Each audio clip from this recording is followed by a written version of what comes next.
Okay, I think we're live, ladies and gentlemen. Hopefully you can see us on YouTube, on Twitch. We're here. Happy Wednesday.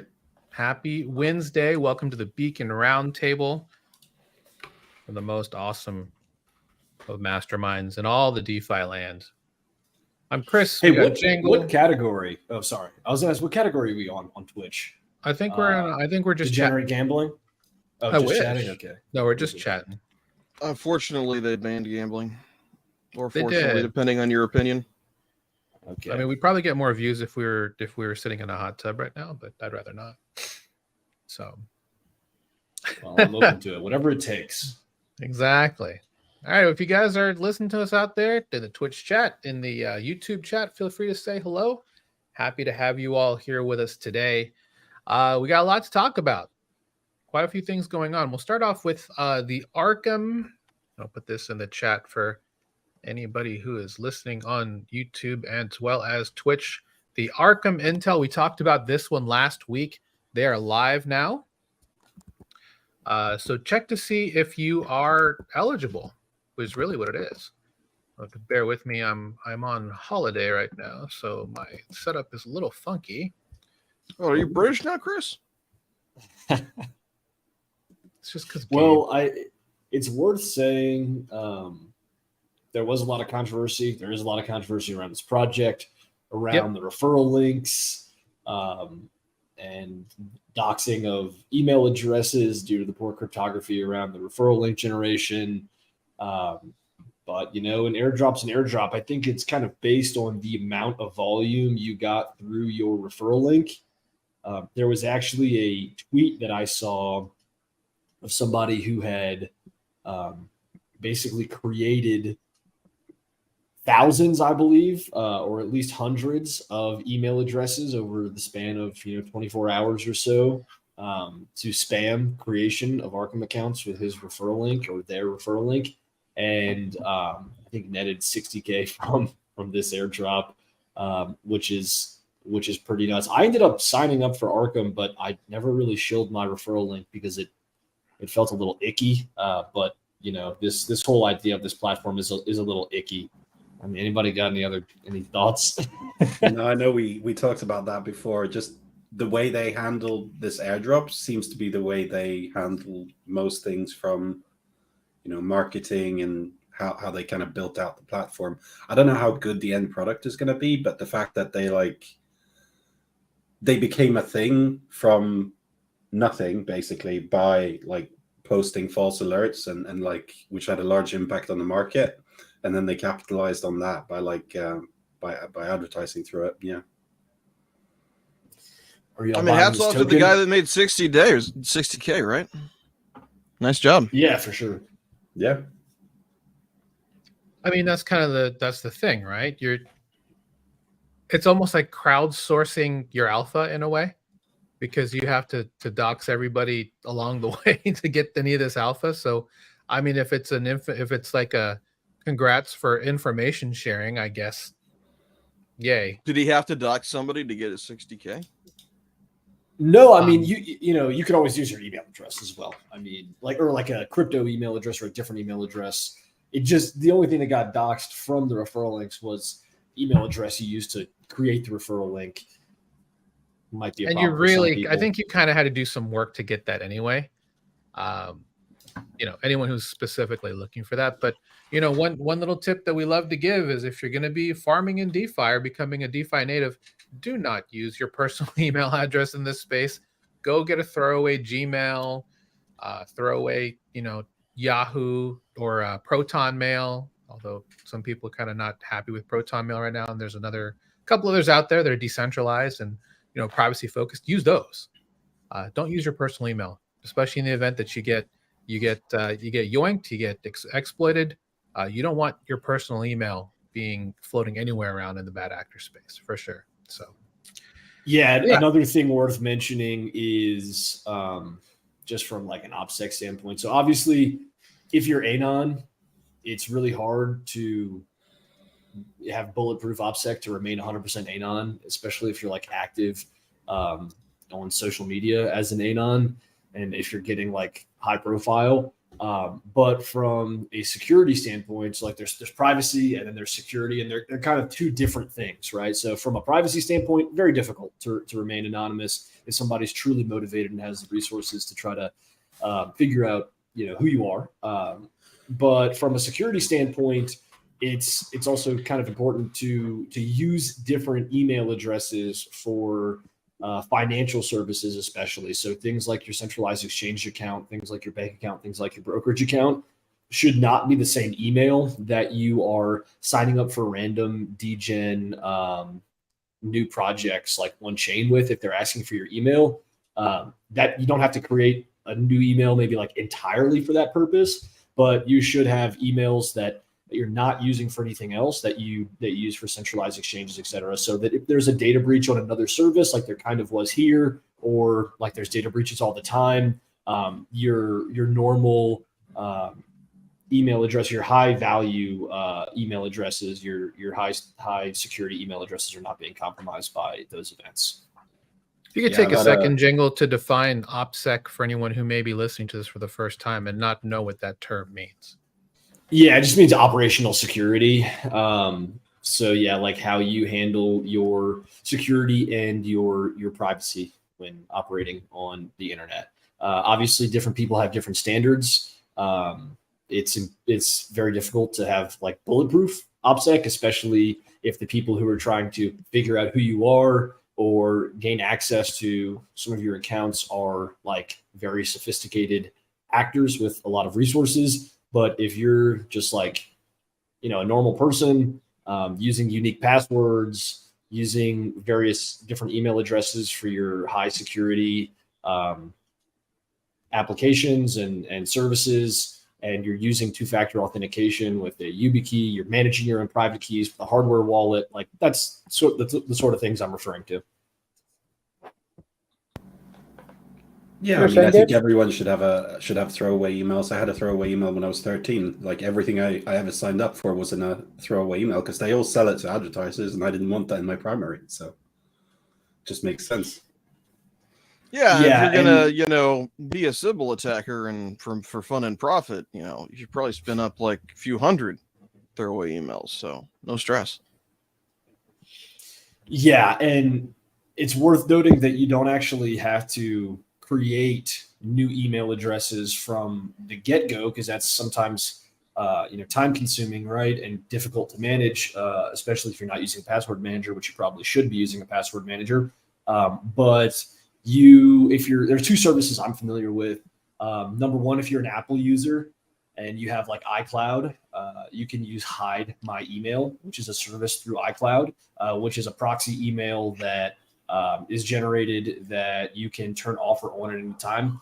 From a security standpoint, is it ideal? Probably not. From a privacy standpoint, it keeps you from having to give out your primary email address or your like root email address very often or at all. And then there's also one that's like Simple Email. If you're not an Apple user, is like another popular proxy email address service you can look into.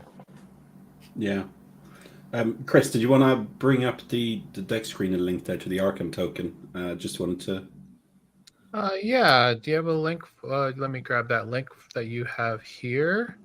Yeah, it did open on CoinGecko as well. I mean, it opened.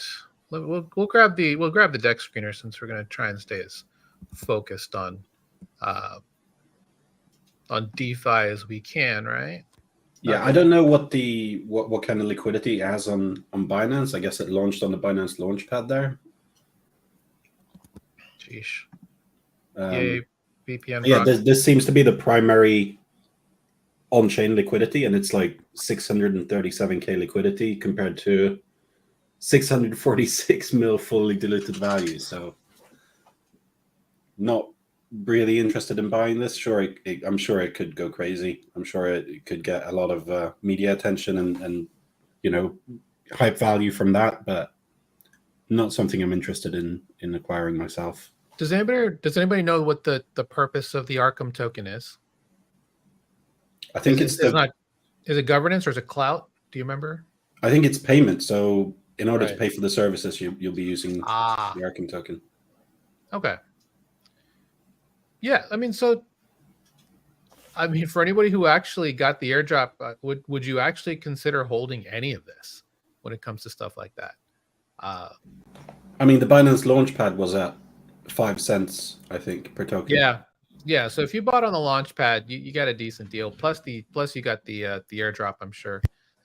I guess maybe not, but for a lot of people who did get it, we did have multiple people in our mastermind who got the airdrop and got decent 3-figure payout, maybe 4. So Dancers don't sleep on snitch to earn. That's the thing. Don't sleep on snitch to earn, right? So yeah. Ick. All right. Yeah, I don't know what the circulating market cap is, but at a fully diluted value of 650 million, I'm not jumping out of my seat to get him back apart. Not right now, no. Maybe if it was one order of magnitude less in terms of amount. If it was 650,000, that might be one thing, but it's 650 million. That's yeah, we'll see what sort of adoption the platform gets. I do think that an information marketplace on chain makes sense. Bounties for on-chain analysis, even if it's not just doxing anons, right? There's probably a lot of on-chain analysis that you could want done as a on-chain or analyst or a DeFi analyst that maybe you don't have the technical skills for, that you could, like Fiverr for on-chain sleuths, that makes sense to me, right? Yeah, the biggest thing I can see is protocols putting up large rewards to try and dox people who hack them and stole money from the protocol. or maybe even snipers who try and grab liquidity on tokens or on launches right away. I don't know. I just feel like this is sometimes it could be kind of the TMZ. I don't know if you have TMZ out there where you are, Gabe. It's just like a reality, information paparazzi centric kind of show where they just try and go after the news of the day. TMZ refers to Iridium. Wait, did they not have TMZ over on that other side of the pond? Well, I mean, TMZ is it stands for 30 Mile Zone, which is the area around Los Angeles. Yeah, but that's the media capital of the world. So even foreigners should know about our, American media. I don't know. I don't watch TV. I haven't watched TV in a long time. I could have answered that question for him. He probably wouldn't have known. But, man. Well, I mean, I'm not going to, good luck if you got the airdrop. That's all I'm saying. So it's all up to you on what you want to do. Figure. I would personally sell, take the money and run, but you never know. Maybe just leave a moon bag. But what we mean by that is, sell 90%, leave 10, or sell 75, keep 25. You never know. If it hits the moon, it hits the moon. So just sell it. This one's going to 0. Oh, you think it's going to 0? Well, I don't know. I'd sell it. I don't know if it's going to 0, but I would sell. I still haven't even checked. I don't think I put my address in. I signed up with an email, but I didn't share my referral link, and I don't think at any point in time I input a blockchain address. So I'll check later today, but I probably didn't get this. I mean, you technically make more money off your GMX referral, which you shill everywhere. So whoa! I've never once shilled my GMX referral. Oh, sorry, that must have been an accident. This week. Here we go. That's code Jangle, by the way, on GMX. JANGLE. Go ahead. Go ahead.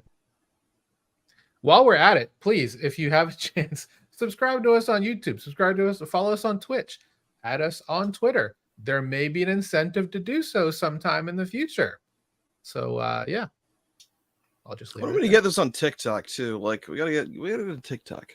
Or we're gonna do Instagram Live and TikTok now, or what? Actually, they're shutting that down. So we need more Zoomer representation. That's what we need. There's TikTok now, whatever that. What I don't know. TikTok man. Live? Yeah, I don't know what they're shut. Maybe. What? I'm old. I don't know these things. I gotta ask my daughter. Maybe she'll tell. Hey, I hear that the 35 to 45 demographic on TikTok is exploding over the last few quarters.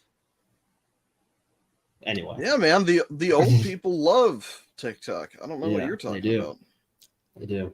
My wife does love TikTok. Everybody loves the short form content. There we go. All right. Well, maybe Maybe I'll see you guys later as I start my new career as a FinTalk influencer. I'm just kidding. All right, so let's go on there on your burner phone. That's all. There we go. We'll go ahead and move on to the next topic. One that's actually pretty exciting. We were talking about Chainlink, CCIP, their cross-chain interoperability protocol. We talked a couple weeks ago about CCTP, which was from Circle. That's their cross-chain transfer protocol for redeeming native USDC on ETH mainnet, Avalanche, and Arbitrum. So now CCIP, which is one we've been kind of looking about for a while, which is something that's been coming around for a little bit, especially when we talk about layer 0. Some of these technologies, layer 0, CCIP has been in the works for quite some time. So going back to the screen here, the Chainlink founder says it's open for business. It actually opens, I believe, for business tomorrow to developers on its testnet. Synthetics is the only protocol getting access to the mainnet, which is pretty interesting. But basically, what's cool about CCIP is that they actually have token transfers built into the protocol, so you don't have to worry about quoting specific contracts just for that. So hopefully that becomes something really cool, really interesting. This is exciting news. Like layer 0, CCIP is a messaging protocol. So it's up to protocols who build on top of CCIP to really kind of take advantage of that. Now, where this comes into the interesting part is the mainstream adoption. So Swift, if you're familiar with banking, Swift is a communications protocol to send money back and forth, is going to use CCIP. Also, multiple mainstream banks such as Citi, BNP Paribas, which is in Europe, Lloyd's, which is of course in England, and then several settling houses all signed up to use CCIP. Jangle, I know you're excited for this, so we'll start with you. Man, I don't know the extent of this relationship with those TradFi firms and Chainlink and Swift, but Swift is a pretty big deal. Swift is massive. Yeah, I feel like we kind of glossed over that a little bit, but I'd like to highlight it. Like Swift is the international money settlement system, right, for the vast majority of the world, right? It is one of America's most powerful weapons, right? The dollar in Swift is like the 1-2 combo of U.S. Dominance and foreign policy outside of physical military violence, right? So and integration with any blockchain technology and Swift is very noteworthy, but especially a cross-chain messaging protocol. I would assume that this is kind of subject to change. And whenever I think about cross-chain messaging protocols, it's Chainlink, CCIP, Layer 0, as far as the Cosmos world, Axelar, and then the Circle. I forget the name of the Circle one that they have for settling USDC. CCTP cross-chain. Yeah, CCTP. So yeah, as far as more general purpose cross-chain messaging protocols, it really that are EVM compatible and everything. It seems like it's Layer 0 in this Chainlink product, CCIP, are the major contenders. It is all very big brain stuff, so I wouldn't say that I have any sort of confidence on saying, okay, well, Chainlink CCIP is definitely much better than Layer 0 for this, and this. It could very well be. I don't know, but it's really dope. I've been kind of looking forward to this sort of technology really since even before I knew about Layer 0. I was, Chainlink has been obviously a big deal for a long time. They've got a lot of nodes, fairly distributed Oracle network, which I believe they're going to be relying on for this infrastructure as well. So that's super cool. It should at launch have some degree of decentralization in how this works. So I'm very excited. It's very cool.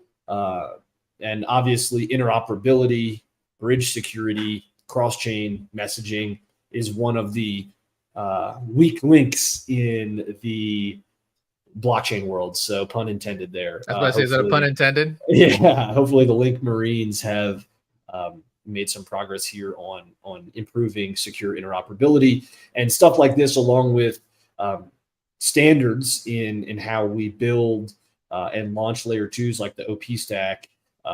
Hopefully that combination of technologies can improve the security of our cross-chain systems. Yeah, I think it's actually it's very bullish for Link, period. Gabe, on that note, are you bullish on picking up some Link based off of this news? Potentially. It's probably largely been priced in. Link has been on a downtrend for quite a while. I mean, the whole crypto market has in general. I am still excited about Layer 0. I think it's good that there is competition. This is serious competition for Layer 0. Ultimately, one of these is likely to get a lot of the adaptation, or maybe some other competitor rises up. This is definitely something that we need in the crypto space, and they are trying to fill that niche. So yeah, I'll be excited to see what happens. So, Andrew, I think the question I wanted to pass to you is, with so many foreign entities and some of them possibly at some point governmental entities using this, what do you think this has, like, with regards to, in your opinion, just give me your take on how you think this will be accepted by TradFi and just the overall general community?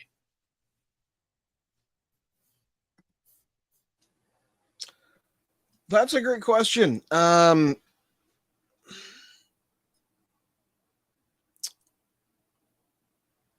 think, like, right now, we've been seeing a lot of really interesting infrastructure come out while there hasn't been a lot of public interest in crypto due to the markets. So I just think that's interesting to note. I think we're going to see, like, more user-centric protocols, launch in a more bullish environment. But right now, you can kind of see the impacts of infrastructure being built. As for adoption, I think the XRP case and what's the other thing? I think the XRP case and the BlackRock ETF, like, make it more likely that TradFi entities will look at using solutions like this more seriously. As they see, like, other big movers moving first and certain things being, classified as legal. I still think it's going to take time. Like, this is going to be a multi-year process for adoption for large entities. The larger an entity is, the slower it typically moves. Yeah, I agree. But the fact that they have Swift and these major banks on the launch, I just think that's a very good sign for them. Layer 0 obviously has the advantage of being here for some time. They have very deep liquidity pools, very easy to use. We have no idea what will be built on top of CCIP from a DeFi perspective as of yet, outside of using it with synthetics. But I think there's space for everybody at this table. I really do. Yeah. I also, the headlines that I've seen or the media sources that I've seen quoting the Swift partnership, if you want to call it, or these other TradFi partnerships, they are crypto native media companies, and crypto native media companies, in my experience, will take any opportunity to say, like, oh, the institutions are coming, or, oh, you got this major partnership, when really it's like, maybe they caught some comment or something from somebody who works at some organization and they classified that as a partnership. So I would have to do deeper research to figure out exactly what extent is the partnership and what sort of integrations have been built or are actually scheduled to be built. And really, I don't know, like, we're just so early in the world of, like, settling between TradFi and DeFi.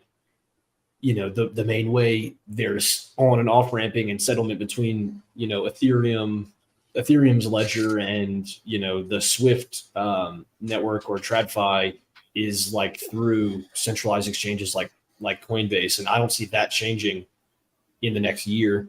So yeah, I don't know when there will be native sort of settlement from financial institution to financial institution that takes place with on a blockchain, or multiple blockchains, and using maybe a cross-chain interoperability protocol like Chainlink's got here, or Layer 0. Like that just seems not immediately on the horizon. So I would be interested to know the roadmap and what exactly is planning on being built, and what that partnership actually looks like before I got too excited about reading that on a crypto native media source. I mean, thinking about it, I can really be upset with SBF right now because of the way he treated Taylor Swift, and because just the idea of having Taylor Swift with CCIP on Swift. I'm kidding. We'll move on. I tried to make that smooth, and that was just janky. I didn't know where that was going. I was like slightly scared and disturbed for a moment, but good job. I saw a headline that from like the Federal Reserve or JPOW saying that Taylor Swift's tour is like super stimulating to the economy. So I don't know if that means that she's gonna give us a soft landing, or if she's gonna keep inflation higher for longer, or what exactly her role is in the macro economy. But hey, I'm here for it. I wish I could quote one of her songs right now. All I know is the teardrops on my guitar. I think that one's a banger. But dear God, she was 15 when she wrote that song. That's what she has some new hitters out. What's the deal?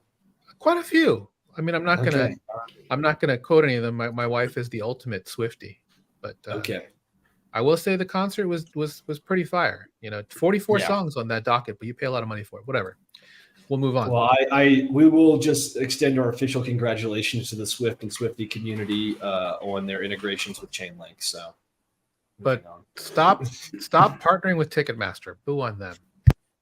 Yeah, I mean, how about direct to consumer peer to peer tickets? Like, have you heard of NFTs? Bro. NFTs, use events like Harry Styles did. That's what we need to have. Polygon backed Harry Styles and Taylor Swift ticketing. All right, we'll move on. Speaking of, big events, Uniswap X. Here we go. This was Hayden Adams, CEO of Uniswap, was on Bankless yesterday. I don't know if anybody got a chance to catch it. I did not, unfortunately. But yeah, this is pretty big news, depending on who you are in this space. So, not completely open yet. They're slightly opening it up for, I guess, for testers. But here's the thing: if you've ever used CalSwap, then you will be very familiar with the way that Uniswap X works. Let me pull up the little photo here. Basically, they're going to be talking about gasless transactions, protection from miner extracted value bots or MEV bots. We do have a white paper here. I will link that in the chat for anybody who really wants to melt their face off as to how this works. But essentially, when you make a swap, you're going to leave it with a network of quote unquote fillers, and they're going to go and aggregate, find the best rate for you for whatever you're swapping in a Dutch auction manner. It's going to be gas free. How they do that whole gas free portion, I'm not completely sure. Obviously, this is on ETH mainnet first. They're going to, of course, be filtering this down to other chains that they're on, such as, Optimism, Arbitrum, obviously. Polygon is another, and I think SBNB. Anywhere that Uniswap is present, they'll eventually get to. But yeah, so this is a very interesting idea, and it's okay. So how's it gas free? Swappers sign an off-chain order, which is submitted on-chain by fillers who pay gas on swappers' behalf to complete the transaction. Of course, the fillers are incentivized to do so, and they do internal redirection to avoid MEV bots for that type of stuff. Jangle, you've You've used CowSwap. How do you feel about this idea? Dude, I am an aggregator maxi. Have been for since 1inch stole my heart many moons ago. Sometimes I'll swap directly on Uniswap or directly on Curve. But for a long time, I was just hitting that 1inch. I had it on bookmark, just 1inch whenever possible, whenever I had to swap. And then CowSwap kind of came online. That was cool. And then I feel like it was not too long after that DeFi Llama launched their aggregator of aggregators. I think it's swap.defilama.com, right? So now that DeFi Llama aggregator of aggregators is my main squeeze. The only downside about that is that it's finding you the best aggregator, right? It's maybe I said that like fast for people who have no clue what I'm talking about, but it is aggregating the aggregators. So you've got DEX aggregators like 1inch that are finding you the best route, right? And then you've got aggregators of aggregators like really just DeFi Llama's swap that's finding you the aggregator that's quoting you the best rate. And then CowSwap I think was pretty novel with their approach to not just MEV protection. I think 1inch accomplished that with their like original launch, but this what do they call it? Starts the other people swapping on your behalf, finding the best rate. I forget what they call it. But yeah, I don't think this is too novel what Uniswap is doing here necessarily. But what is interesting, and I linked it in chat a moment ago on YouTube at least. You go to defiprime.com/dex -volume. You can look at the different DEX volumes on chain, and like Uniswap dominates DEX volume. And the next is 1inch, and then followed by Curve, then followed by CowSwap. So like, why are people using Uniswap to swap when you can use CowSwap or 1inch or DeFi Llama's meta aggregator, and you can do that, that way? Well, it's because people are creatures of habit, and Uniswap has just got people going there, right? If you want to swap, a lot of people will just go to, Uniswap directly. They've got it bookmarked, or they just are used to typing it in or whatever. And that's where they swap, even though that literally makes no sense, right? It makes infinitely more sense to go to an aggregator, but people don't want to do it. I don't know why. So what Uniswap is doing here, while I don't think it's super novel, right? We've seen approaches like aggregators and more sophisticated aggregators like CowSwap do these things to get users the best fees, to protect them from MEV, to get them the best rate with the lowest slippage. Like we've seen services attempt this, but yet still people predominantly by and large go to Uniswap. So Uniswap offering it, while from a technological standpoint, probably not a game changer, from a user experience standpoint, could very well be a game changer depending on how they build it into the user interface and the user experience of going to Uniswap and actually swapping. So that's my take. Yeah, the quote Dan. I think. Go ahead. Yeah, sorry. I think what you were talking about for 1inch there is the fusion mode they released, which basically has 3 options. So you can choose fast, fair, or they also have an auction option, which basically lists an auction for the trade at the rates that you agree to. And it's listed for up to 10 minutes. And if someone takes it at those rates, then you don't pay fees and you receive exactly what you would expect from what you submitted, essentially. Yeah, and I think the roosters there on your property are completely agreeing with you there, Gabe. So yeah. So for a lot of people who use CowSwap, they're kind of crying foul about this. Not to use a chicken pun there, but hey, dad jokes today. But because ultimately CowSwap is a very similar model. They instead of fillers, they're called solvers. That's the word that they use. That's for people who take those trades. We met CalSwap at ETH Denver, and they gave us a nice rundown of what they do there. So a lot of this is very similar. I think where the differences lie is I think in the execution, because I think Uniswap, has this auction, but they try and get fillers to come in as they come in, as opposed to CalSwap, I believe, batches their transactions.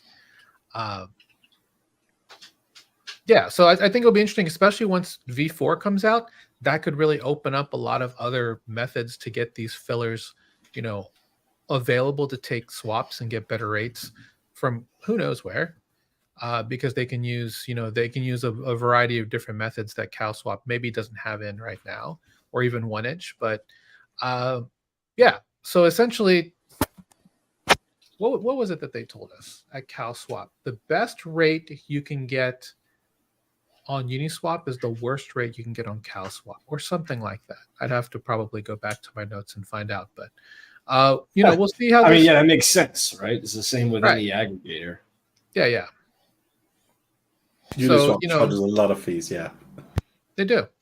So let me give you my bear case on aggregators, because this has been a lot of aggregator bullishness. I'm not a big aggregator user, and maybe I'm just dumb, but it seems like I'm adding smart contract risk for a very small amount of gain. And I just feel safer being one of these people in pink, just going straight to, well, maybe that's not pink. Whatever. Being one of those people that go straight to Uniswap. Oh man. So maybe I'm wrong. I've started using Llama Swap a bit, but do I really want to save pennies to potentially just go to the aggregator that's newest and best and might what if it routes me to something that's just actually bad? Also, guys, this is a long time ago, but the time that I ate the most in slippage was using 1inch. Yes. Well, perhaps I've seen this happen in real time. Well, you can set slippage tolerances like on anything else. It didn't help. This guy got totally plowed on DAI because they just swapped it for a different route at the last minute. Well, if you agree to the bad rates that it says there because it can't find a good route, then that's kind of on you. And I think that's what happened in the case you're talking about, Chris. Sure. And I may have misclicked. I probably misclicked. But it was really easy to misclick on a route that just lost me all of my money. Yeah, perhaps if you prefer going directly to the DEX, is your size not size? If your size is size, then maybe that would be a condition where you need an aggregator to get you. That's fair. That's fair. I mean, this was years ago. It wasn't a lot of size. You can use the aggregator to find the route and then go directly to the route if you want to. That's the way around. Yeah, that's fair. Yeah, that's probably a good way to go too. So yeah, I see what you're saying with the additional smart contract risk. One thing worth noting: DeFi Llama's aggregator of aggregators, meta aggregator, if you will, does not create any additional smart contract risk. You basically just choose, it just displays all the different aggregators that you can use and just shows you, and then you approve those contracts directly. The aggregators themselves, yes, they're smart contracts specifically for 1inch, CalSwap, etc. Now you're interacting with, you'd have to look at a case-by-case basis to judge the risk on each one of those contracts. And yeah, I suppose if you're swapping ETH for USDC and, it's not, 6 or 7 figures, then yeah, you can just go right to Uniswap and that's probably going to be close to the best rate or the best rate. And a lot of times, hey, you can swap on 1inch or CalSwap or Matcha or whatever, and it's going to route you entirely through Uniswap. So, just depends. It's cool. It's cool though, because I think 1, because of the MEV protection, and 2, because of the preferential routing. Aggregators are good, generally speaking. And if Uniswap is going to build one and they're going to make it really secure and they're going to limit the contract upgradability, or they're going to be immutable smart contracts, they can get lendiness over time, then that would be good. That'd be good, especially considering most users currently are going directly to Uniswap for most volume. And, it could improve the efficiency and UX of this whole space in general, if that would be aggregated instead of just like the Uniswap only routes. Yeah, I agree. And Uniswap coming with this is more of a scale thing, right? Because they're the ones with the large market share. Now they can, possibly take away some business from CowSwap for stuff like this. That doesn't mean that newer competitors won't come along and provide something better, but maybe this is an issue. We'll know more, of course, with the roadmap to see what becomes of this, because it has to fit, into a grand plan from them, no doubt. So, ultimately this could be part of those singleton pieces coming in Uniswap v4 where you can chain together, multiple things to, create a workflow, and that becomes a part of it. It actually could be supremely cool.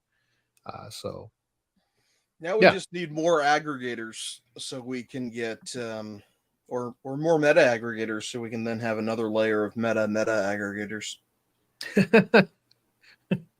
We need some DeFi llama competitors, some there llama we go. That's what we competitors. need. Yeah, then we can have a big exhibit meme. The whole "Yo dog, I heard you like aggregators, so we aggregated your aggregators" type deal. Yeah, there is. Wow, that's DeFi like llama. That's an old meme. Yeah, it's an old Bring meme. that meme back. That's ancient. I'm old, brother. You know how it is. Jangle's probably in middle school when that was. Actually, it's probably in elementary school when that was the thing. Please don't. Yeah, that was like right after the Rage Comics era. Do you guys remember Rage Comics? Like the I was like 19. You know? I was like 19, 21. You were probably in elementary school. Yeah, I was probably about 9 years old, 10. Those were bangers, though. We'll move on to I had a few go viral back in the day on iFunny. Oh, there we go. Yeah, I was a big poster on iFunny. Quality content. My quality content. Was iFunny 9-year-old. Excellent. I was probably working never mind. So, moving on to our mandatory SEC talk every week. We're trying to keep this as small as possible. Hot off the press, let me get a different link here. Yeah, so they were all accepted with regards to. Do I not have a link for this? I don't have a link for this. Hold on one second. Let me get that link up.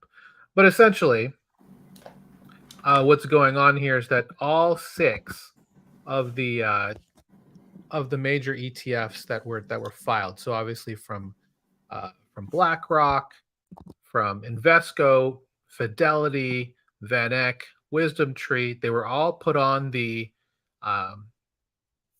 they were put on the register. So it looks good, right? It's the first step in their review process, essentially. Exactly. And ultimately I think they have up until January of next year to make a decision. And here's the thing. So they can just choose one, or they could approve them all en masse, or they could just deny them all en masse. So it kind of depends on how you feel about the timing of this. Ultimately, I think it's bullish.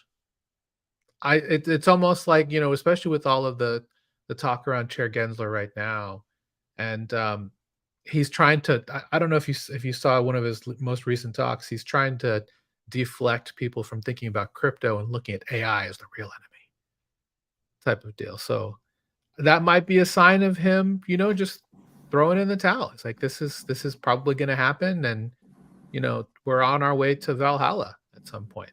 Andrew, I'll start with you. Yeah. Let me know what you think about this take. I mean, my case on my idea on the Bitcoin ETFs is probably just that BlackRock knows that it's going to get through, or they wouldn't have filed. So I think it's probably going to happen, but we'll see. I think that's an interesting comment about Chair Gensler starting to talk about AI risks to financial stability. I might have to read some of that. It looks amusing. Yeah. Go ahead, Jangle. I know you had something to say. Yeah, I mean, this is the pivot to AI that we've all been waiting for, right? So all the fair weather crypto fans have left, and now that that Gensler has finally gotten his spanking that he's deserved, he's moved on to greener pastures, hopefully. No, I mean, no clue what he's up to. No clue what's going on between his ears. His much inferior ears. And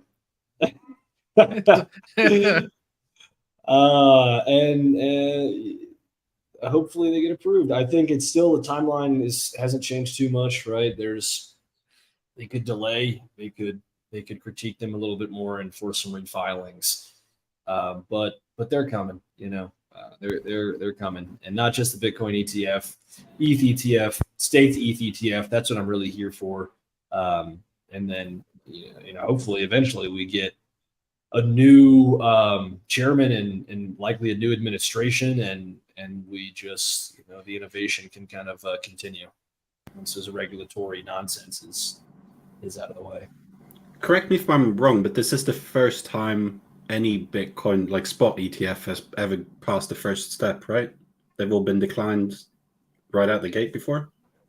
Yes. I could be wrong on that, but I think you're right. I mean, obviously we have futures that have gone through. Yeah. But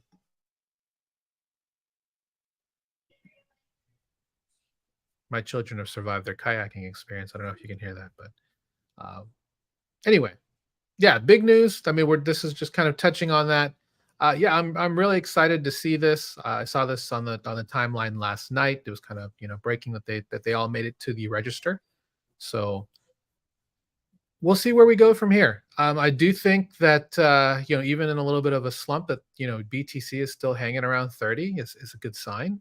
I do think that obviously not to pump Jangle's bags too bad, but if you want to get exposure by purchasing coin or MSTR to help with your exposure to BTC, maybe something worth looking into, since they're all going to be using Coinbase as their friend of choice in this little journey. I would not wish owning MicroStrategy on my worst enemy. Honestly, it is such an emotional roller coaster, because I originally bought MicroStrategy as a way to have Bitcoin exposure in tax advantage retirement accounts. And I haven't back tested it or anything, but it seems so much more volatile than just Bitcoin. Right. Like sometimes Bitcoin's down 0.5% and MicroStrategy's like up 8%. Sometimes Bitcoin's up 5%, MicroStrategy's down 2%. Like it's just, and Saylor's, he's kind of a religious zealot when it comes to Bitcoin. It's just a nuts security to have exposure to. So yeah, I own MicroStrategy. At this point, I think I'm just barely in the green, because I was buying it on the way down in 2022. So happy to hold it, because it is kind of like levered Bitcoin exposure. But man, it is Saylor is kind of a piece of work. And when we are blowing past all-time highs, and there's a spot ETF available, managed by Coinbase or custodied by Coinbase and managed by BlackRock or something like that, that will be my desired route of exposure in tax advantage retirement accounts, if any at all.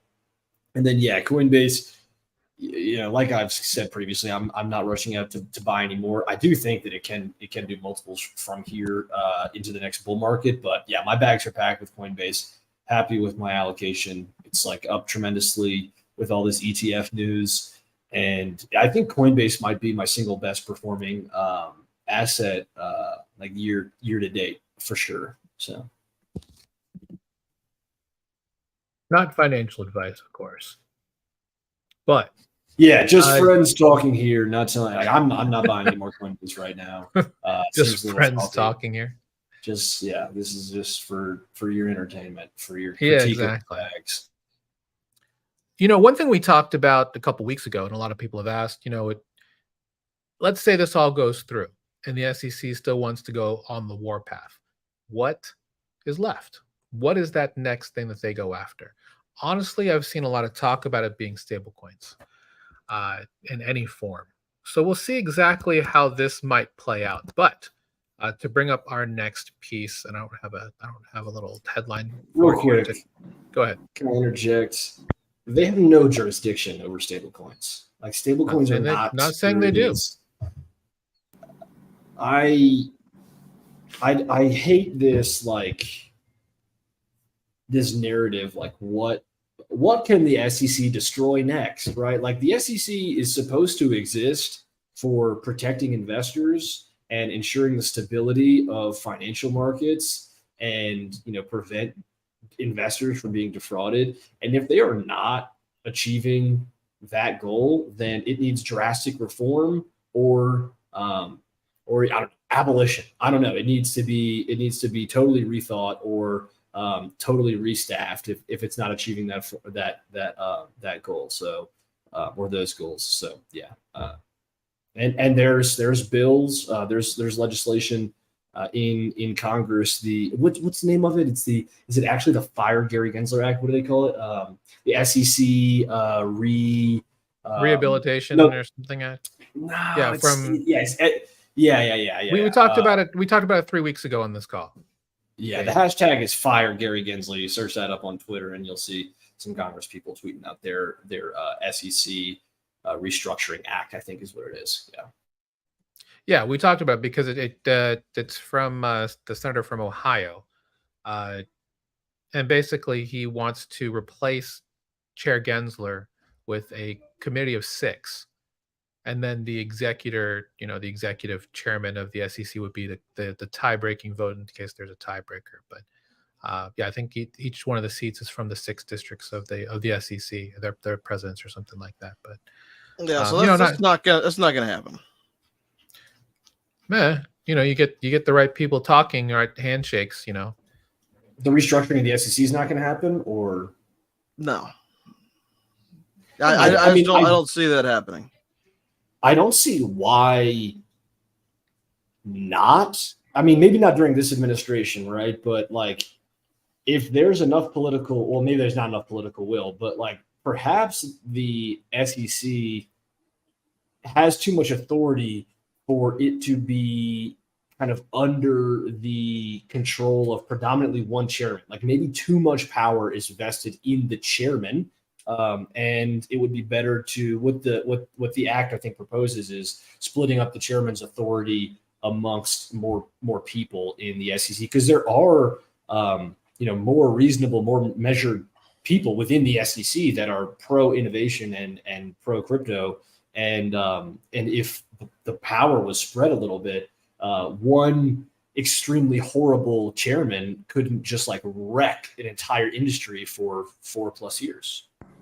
Either way, right? Like so I'm not an expert on like how the bureaucracy specifically of like the SEC and the Federal Reserve are set up, but typically like if you take like if you split someone's power up like that, and specifically if you split it up into 6 pieces, what you're saying with an even number and no tie break is that you just don't want that group to do anything anymore.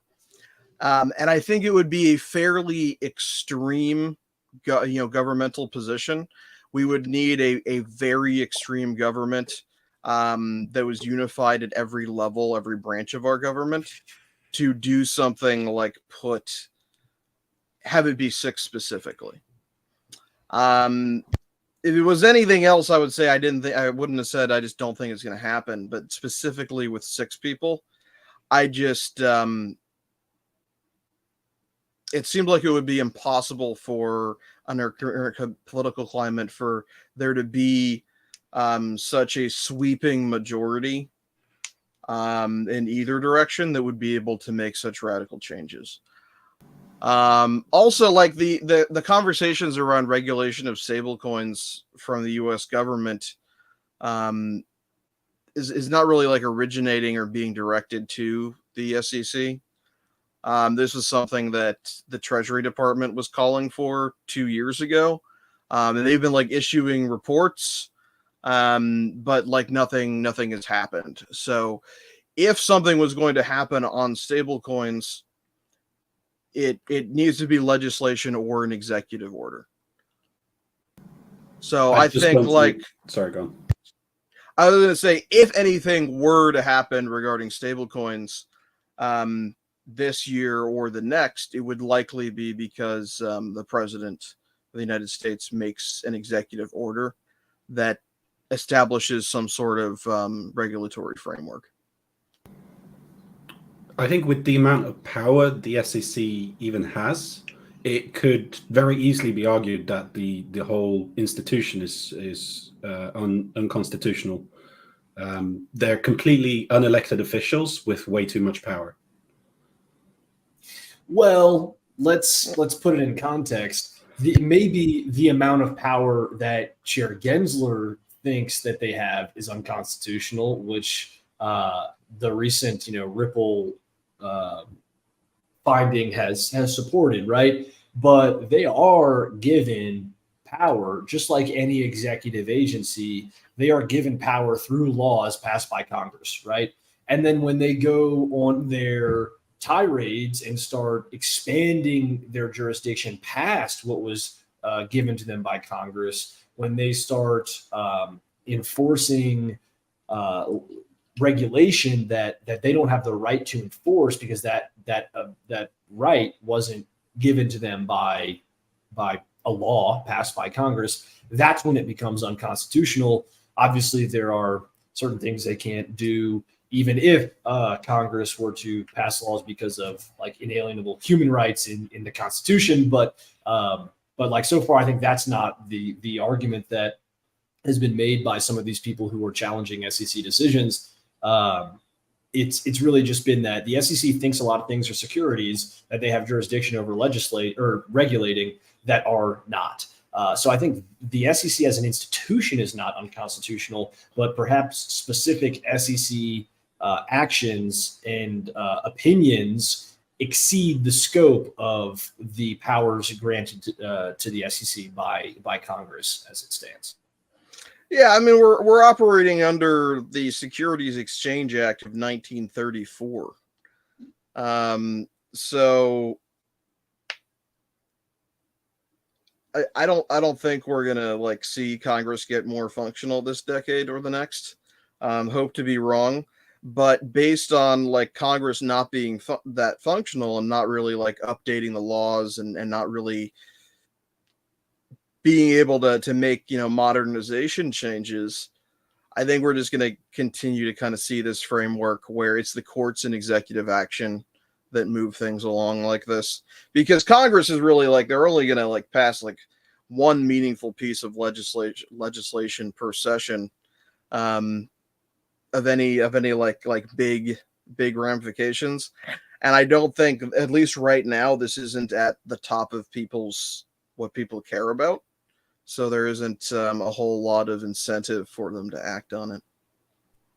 Well, also, I think you mentioned earlier that the only way we could see some meaningful progress with stablecoin legislation is via executive order, which is obviously not legislation. But I don't think, correct me if I'm wrong, the president can legally and constitutionally just write an executive order that would pass that could carry the weight of legislation with something totally novel like stable coins. I mean, I think the president can write executive orders to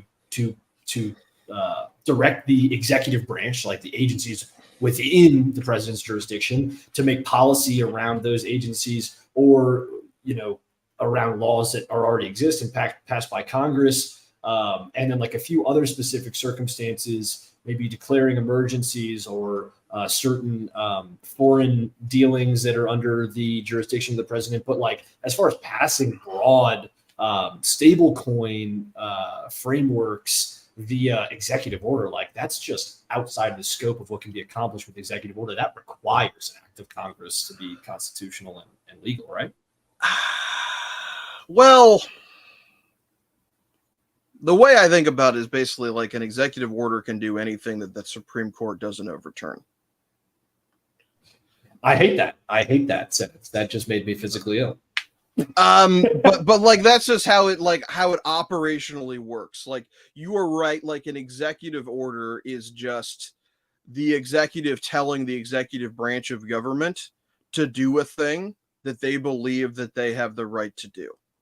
So then it is a question of whether or not the executive branch actually has the authority to do a thing. And Congress isn't a check on that unless they explicitly pass a law that says, like, we're clawing this back, or we're defining it that this actually isn't an executive branch thing because, hey, we make the laws, that's our thing. And there's a different law and you can't conflict with it. But in the era now of like a very not functional, congressional branch, where so much authority has already been delegated from the congressional branch to the executive branch over, the last 100 years. It really does come down to, does the Supreme Court do something? Because the Supreme Court is probably going to be able to act faster than the congressional branch. And it isn't even necessarily the Supreme Court. I think like sometimes actually like other federal courts can interject regarding those things. But yeah, it usually works its way up. Like, I think that's what happened with the student loan thing. Is it was like a circuit court or something that first said like, I don't think that this is legal, and then the Supreme Court actually heard it fairly. Yeah, quickly. but then we have like the Supreme Court shadow docket, and like the Supreme Court can interject faster if they really want to. There's a lot they can do, and it's just that they don't like to.